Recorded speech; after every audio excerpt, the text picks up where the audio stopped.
quero cumprimentar a todos com a paz do nosso Senhor e Salvador Jesus Cristo. Vamos para a nossa lição, é a lição de número 3.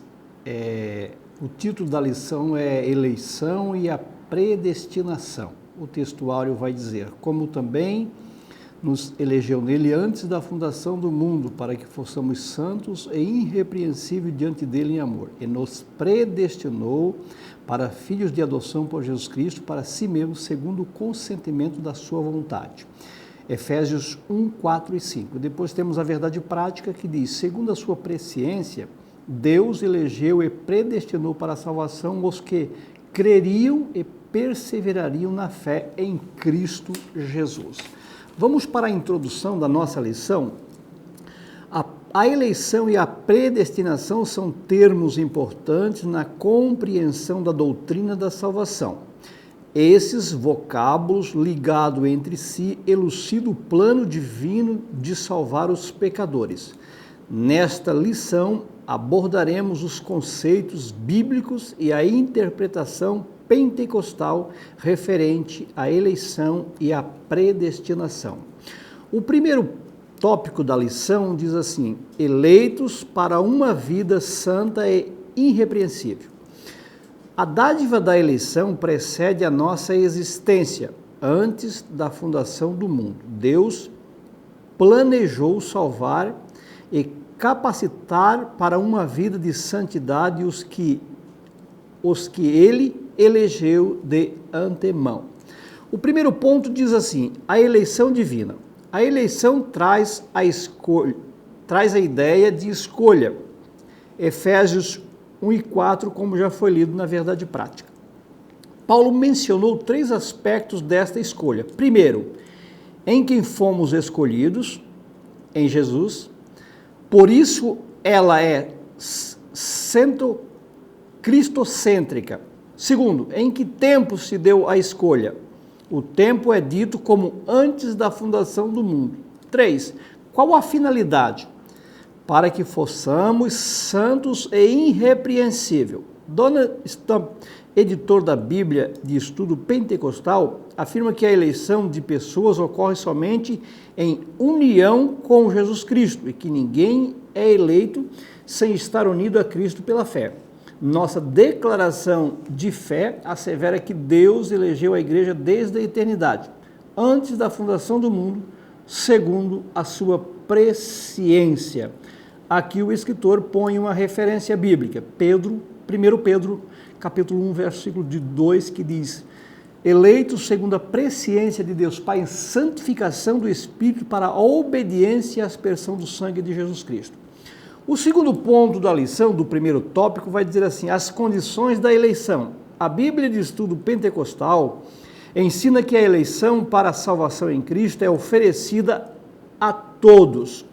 Temos 2 referências bíblicas, 1 João 3 e 16, quando o texto vai dizer, porque Deus amou o mundo de tal maneira que deu o seu Filho unigênito, para que todo aquele que nele crê não pereça, mas que tenha a vida eterna. E também a outra referência bíblica que temos dentro da nossa lição é o primeiro livro que Paulo escreve a Timóteo, capítulo 2, verso 4 ao verso 6, que diz, que quer que todos os homens se salvem e venham ao conhecimento da verdade.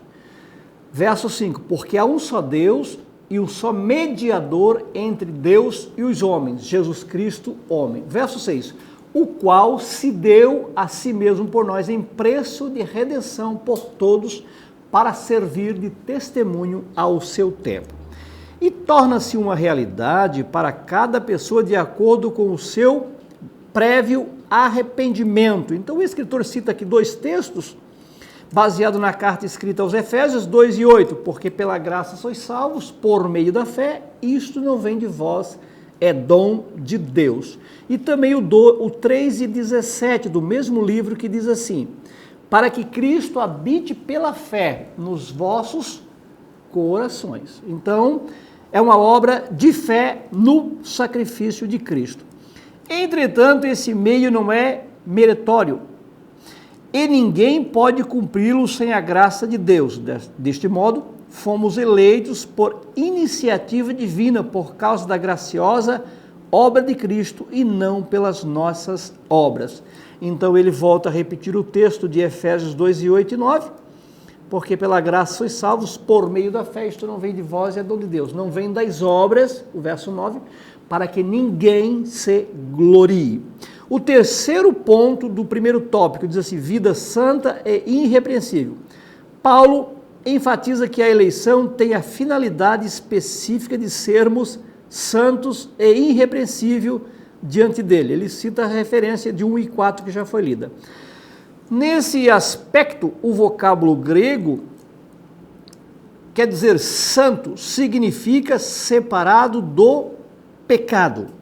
Então, a chamada tem um projeto. Deus quer que aqueles que foram eleitos em Cristo vivam uma vida conforme a sua própria conduta moral.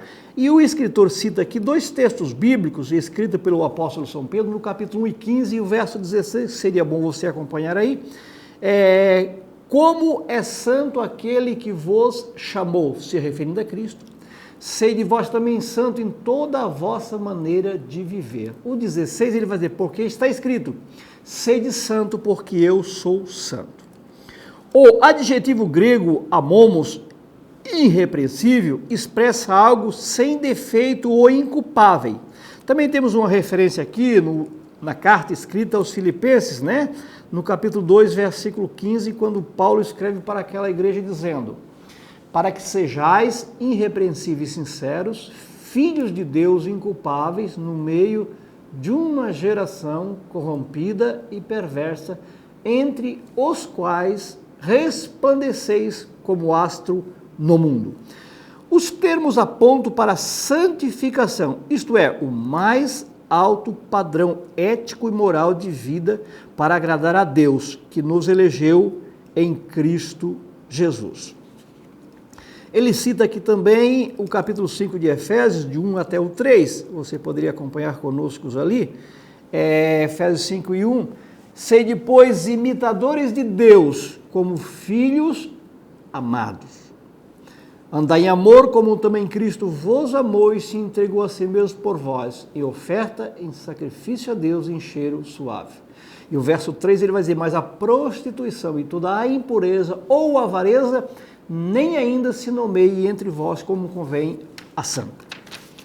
Ele prossegue aqui no verso, o quarto ponto do primeiro tópico diz assim, a nova vida dos eleitos, tema é apresentado com exortação contra a velha conduta, tais como mentira, furto, palavras torpes, amargura, ira e cólera.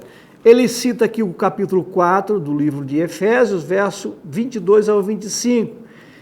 Quando o apóstolo escreve para aquela igreja que havia recebido Jesus como seu Salvador e Senhor, e agora ele leva uma exortação cristã a respeito da conduta, da vida daquelas pessoas que foram eleitas em Cristo Jesus através do Evangelho. Ainda que severas advertências contra a fornicação, a impureza, a avareza e a embriaguez. A finalidade é apresentar a Deus uma igreja gloriosa, sem mácula e nem ruga, mas santa e irrepreensível.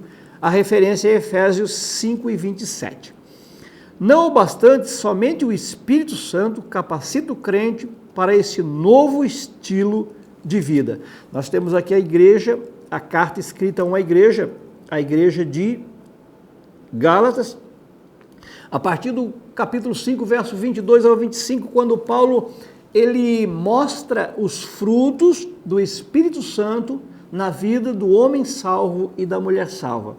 Então, o verso 22, ele começa falando sobre os frutos que o Espírito Santo produz na vida do homem e da mulher salva.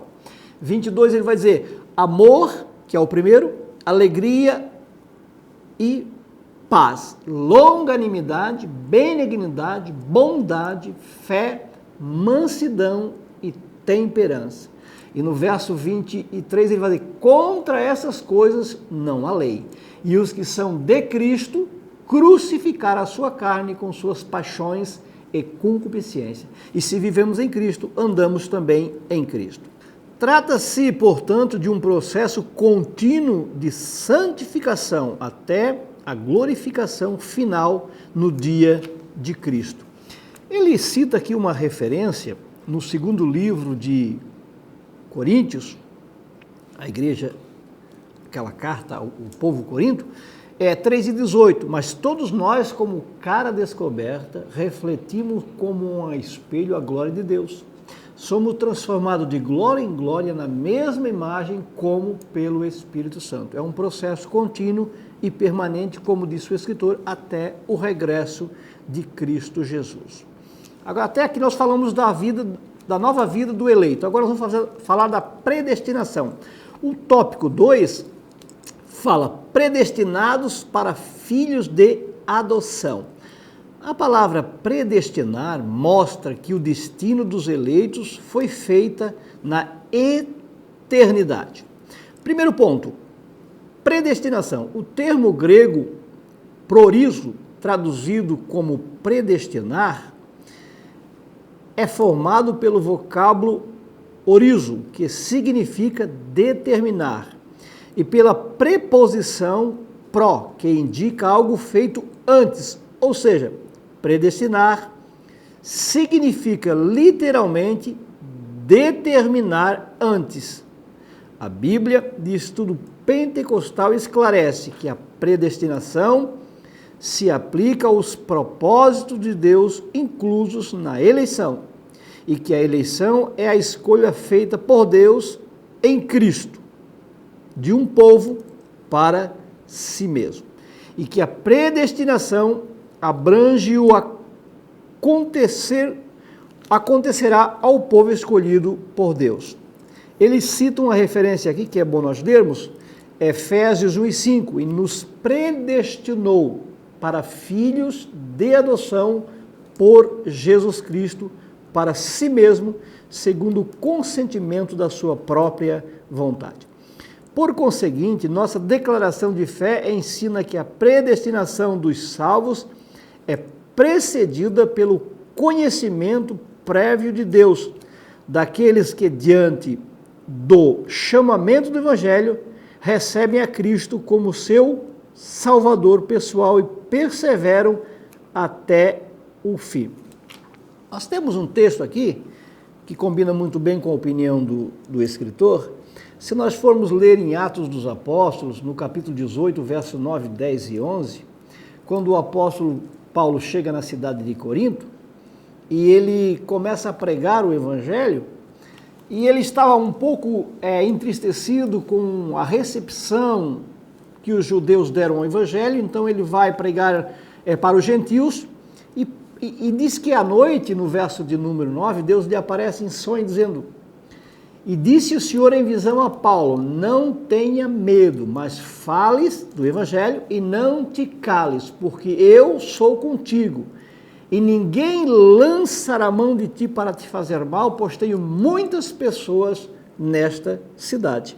Isto é predestinar. Isto é a eleição de Deus através da pregação do Evangelho. Então, o que Deus disse para Paulo é que ele precisava pregar o Evangelho, porque Deus já conhecia de antemão as pessoas que iriam crer na pessoa bendita de Jesus Cristo naquela cidade. Recebe a Cristo como seu Salvador pessoal e perseveram até o fim. Aqui ele cita o texto de Romanos, muito conhecido, 8:29 e o verso 30. Vamos ler? Porque os que dantes conheceu, para serem conforme a imagem do seu Filho, a fim de que ele, Jesus, seja o primeiro entre muitos irmãos. E ao que predestinou, a esses também chamou. Aos que chamou, esses também justificou. E aos que justificou, esses também glorificou. Logo, foi vontade de Deus reconciliar os pecadores e torná-los seus filhos. O ponto 2 diz, filhos por adoção. Paulo é o único escritor do Novo Testamento que emprega o termo adoção. Está em Romanos 8:15 e verso 23. Depois Gálatas 4:5 e Efésios 1:5. Esta prática não fazia parte do sistema legal judaico, nem era comum entre os romanos e perfeitamente conhecida entre os gregos. Assim, o apóstolo enfatiza que foi agradável a Deus inserir no plano da salvação a adoção dos eleitos como filhos segundo o beneplácito da sua vontade. Ele ainda assinala que o amor foi o que moveu o Pai a nos adotar. Ele cita uma referência aqui, importante para nós lermos, Efésios 2, 4 e 5, quando o apóstolo vai dizer, mas Deus que é riquíssimo em misericórdia, pelo seu muito amor com que nos amou. 5. Estando nós ainda mortos em nossas ofensas, nos vivificou juntamente com Cristo e pela graça sois salvos. Noutro tempo éramos estranhos e inimigos de Deus. Agora, estando reconciliados com Ele em Cristo, somos seus filhos. Vamos ler a referência de Colossenses 1 e 21. Vós que noutro tempo ereis estranhos e inimigos no entendimento, pelas vossas obras más, contudo vos reconciliou. Glória a Deus. E Romanos 8 e 17, assim que já não és mais servo, mas filho, se és filho, és também herdeiro de Deus por Cristo. Esta posição nos é imerecida, contudo, aprove ao Pai fazê-los assim. O terceiro ponto vai dizer, os privilégios da adoção. Deus criou o ser humano para estar em comunhão com Ele, mas o pecado rompeu esta dádiva. Nós temos aqui Gênesis 1 e 26, onde o texto bíblico, escrito por Moisés, revela o fato da criação divina. E disse Deus, façamos o homem à nossa imagem, conforme a nossa semelhança. E domine sobre os peixes do céu, sobre as aves, sobre os peixes do mar, sobre as aves do céu, sobre o gado, sobre a terra e sobre todo o animal que se move sobre a terra. Rompeu esta dádiva. Entretanto, em Cristo, o Pai reconciliou-se com os homens. A palavra reconciliar quer dizer unir novamente a relação. Existia uma relação em que o homem perdeu a comunhão com Deus por causa do pecado. Nós lemos em Romanos 3 e 23, todos pecaram e destituídos estão da glória de Deus. Lemos também em Isaías 59 e 2, mas os vossos pecados fazem divisão entre vós e o vosso Deus. Mas o texto vai dizer que Deus reconciliou, uniu novamente esta relação na pessoa bendita de Jesus. Eu queria compartilhar aí Romanos 5 e 11, onde Paulo vai dizer não somente isto, mas também nos gloriamos em Deus por nosso Senhor Jesus Cristo, pelo qual alcançamos a reconciliação. Cristo uniu novamente aquela relação conturbada que o homem tinha com Deus. Agora o homem pode gozar, usufruir do privilégio de ser adotado por Deus na pessoa bendita de Cristo Jesus. Romanos 5 e 10 também temos um texto que diz assim, porque se nós, sendo inimigos, fomos reconciliados com Deus pela morte do seu Filho, muito mais, já estando reconciliados, seremos por ele salvos da ira. E nós temos também aquela carta escrita aos Coríntios, no segundo livro, no capítulo de número 5, verso de número 18, onde o apóstolo fala da reconciliação. Tudo isto provém de Deus, que nos reconciliou com Jesus Cristo e nos deu o ministério da reconciliação. Isto é, disse ele, Deus estava em Cristo, observe bem, reconciliando consigo o mundo. Então esta reconciliação, esta salvação, não é para meia dúzia, é para o mundo. Todas as pessoas que receberem Jesus serão aceitos, serão reconciliados, é o que o Paulo disse aqui para a igreja de Corinto. Todos os que acreditarem e receberem Jesus. Então vamos dando sequência aqui. Neste sentido, o apóstolo Paulo usa uma analogia da adoção na sociedade romana. em que o filho adotado recebia o direito ao nome e aos bens de quem o adotava. Igualmente, na filiação divina, Deus predestinou as bênçãos de um novo nome e de uma nova imagem, a imagem de Cristo, aos eleitos. Nós vimos Romanos 8 e 29, né? Porque os que dantes conheceu, também os separou para serem conforme a imagem do seu Filho, a fim de que ele seja o primeiro entre muitos irmãos. Ou então podemos ler também 1 Pedro, 2 Pedro 1 e 4, pelas quais Deus nos tem dado grandiosíssimas e preciosas promessas, para que por elas fiqueis participante da natureza de Deus. Então temos a natureza de Cristo, a imagem de Cristo e a natureza de Deus em Cristo Jesus. Então, Deus concede a redenção e a remissão de pecados e restabelece a comunhão com o pecador, dando-lhe o direito de chamar de Pai. Gálatas 4 e 6. No 5 ele vai dizer, para remir os que estavam debaixo da lei, a fim de recebermos a adoção de filho, porque sois filhos, Deus envia aos nossos corações o Espírito do seu Filho que clama, Abba, Pai. Isto é, o direito de termos intimidade com o Pai. Isto significa que passamos a ser herdeiros de Deus e co-herdeiros de Cristo. A referência é 8 e 17 de Romanos. Das promessas a Abraão, da vida eterna, Efésios 3 e 6. A saber que os gentios são co-herdeiros de um mesmo corpo e participantes das promessas em Cristo pelo Evangelho. E temos Tito também 3 e 7. Os 6 e 7, que ele derramou sobre nós por Jesus Cristo, para que, segundo as riquezas da sua glória, sejamos feitos herdeiros, segundo a esperança da vida eterna. Tendo sido aceitos por Deus, fomos transformados em filhos, para louvor e glória da sua graça. Vamos para o terceiro tópico, a sublimidade do propósito divino na predestinação. A excelência da predestinação está na provisão de bênçãos espirituais aos eleitos pela vontade divina em Cristo e por seu incalculável amor. O tópico 1 vai dizer assim, o ponto 1 do tópico 3.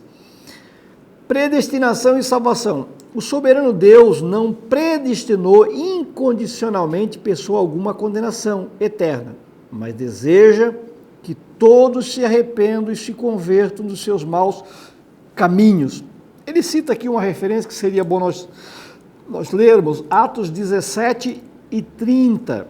Mas Deus, não tendo em conta os tempos da ignorância, anuncia agora a todos os homens, em todo lugar, que se arrependam. Porquanto Deus tem determinado um dia que com justiça há de julgar o mundo por meio do varão que destinou. E disto deu certeza a todos, ressuscitando dos mortos. E temos também Atos 3 e 19, quando Pedro pregava no cenáculo para os judeus. Arrependei-vos e convertei-vos para que sejam apagados os vossos pecados e assim venham os tempos dos refrigério pela presença do Senhor. Nas 6 vezes que a palavra aparece no Novo Testamento, em nenhuma delas faz referência à condenação de pecadores. Portanto, não houve uma dupla predestinação, em que Deus decretou escolher uns para o céu e outros para o inferno. Nossa declaração de fé assevera que a predestinação bíblica diz respeito apenas à salvação, sendo condicionada ao arrependimento e à fé em Cristo Jesus, segundo a presciência divina. O segundo ponto aqui do terceiro tópico, predestinação e o amor. Antes de Deus criar qualquer coisa no seu plano de redimir a humanidade e de definir o destino dos crentes, estava estabelecido. Por conseguinte, a Bíblia mostra que a redenção divina não foi uma medida de emergência. Ao contrário, era o plano imutável de Deus desde sempre.